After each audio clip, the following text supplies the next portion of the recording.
অন্ধকার গোডাউন, নেই ফ্যান লাইটও। এখানে আটকে রাখা হয়েছে দেশের বিপন্ন প্রায় বিভিন্ন প্রজাতির অর্ধশত বন্যপ্রাণী। লক্ষ্য ছিল দেশের বাইরে পাচার করা হবে এই প্রাণীগুলোকে। কিন্তু লক্ষ্য হাসিলের আগেই রাজধানীর মিরপুরের বেড়িবাঁধ এলাকায় আন্তর্জাতিক বন্যপ্রাণী পাচার চক্রের এই গোডাউনে হানা দিয়েছে বন অধিদপ্তরের বন্যপ্রাণী অপরাধ দমন ইউনিট।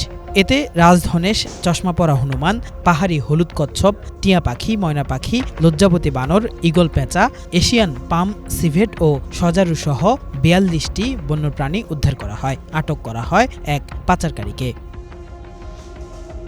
বন্যপ্রাণী অপরাধ দমন ইউনিট বলছে, এই চক্রের মূল হোতা মোহাম্মদ হাদিস রহমান।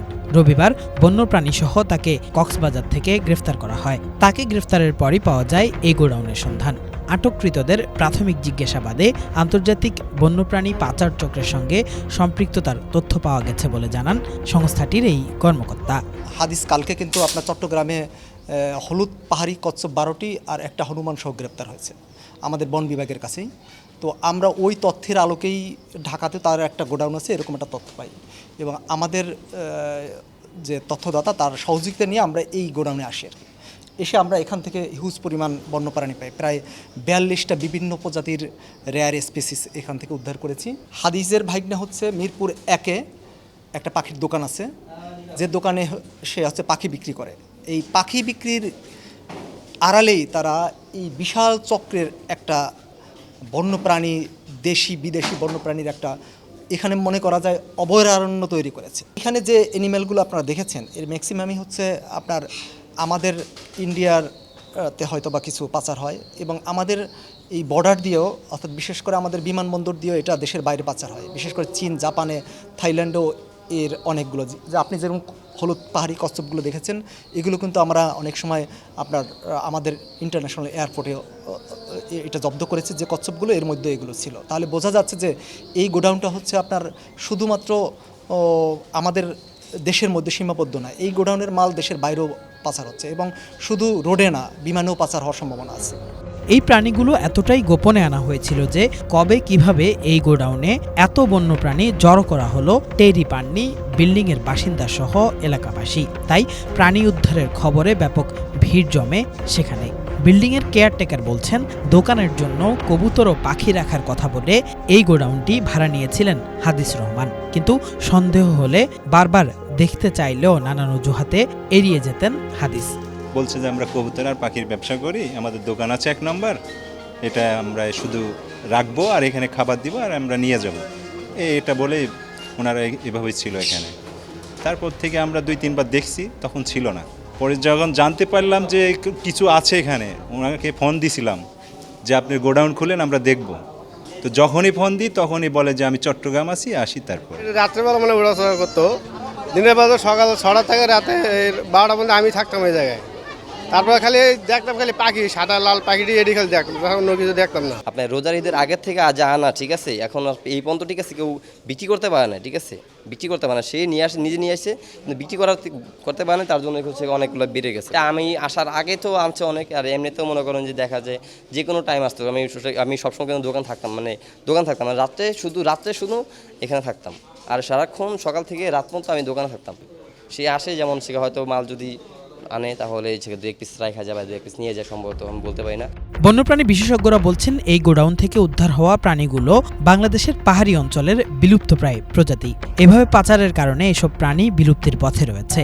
এসব প্রাণী হারালে চরম প্রাকৃতিক বিপর্যয়ের শঙ্কা প্রকাশ করে এই চক্রের বিরুদ্ধে কঠোর ব্যবস্থা গ্রহণেরও পরামর্শ দেন তারা।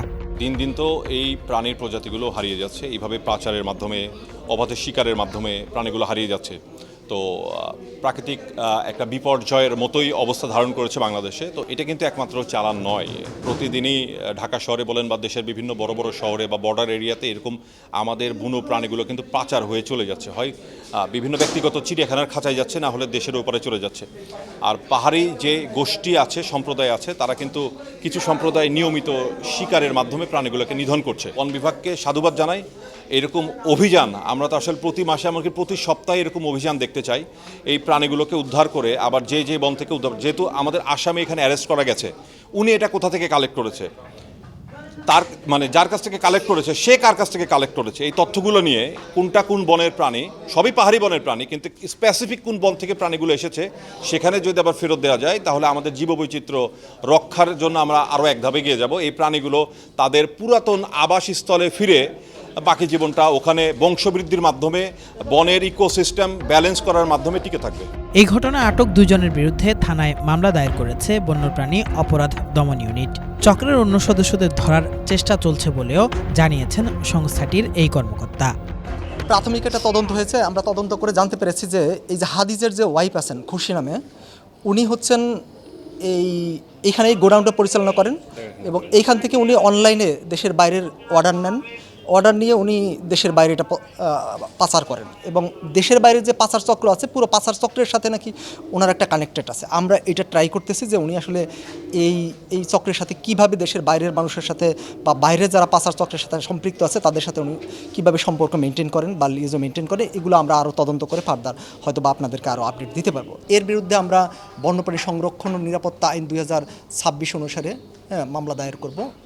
মামলা দায়ের করা বিজ্ঞ আদালতে আমরা প্রেরণ করব।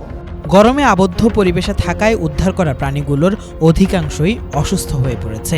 তাই প্রাথমিক চিকিৎসা শেষে প্রাণীগুলো কোথায় ছাড়া হবে সে বিষয়ে সিদ্ধান্ত নেওয়ার কথা জানিয়েছে বন্যপ্রাণী অপরাধ দমন ইউনিট।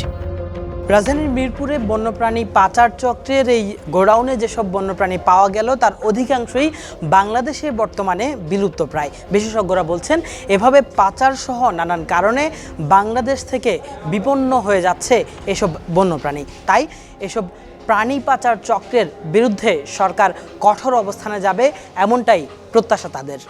কেফায়েত শাকিল, বাংলা ভিশন, ঢাকা।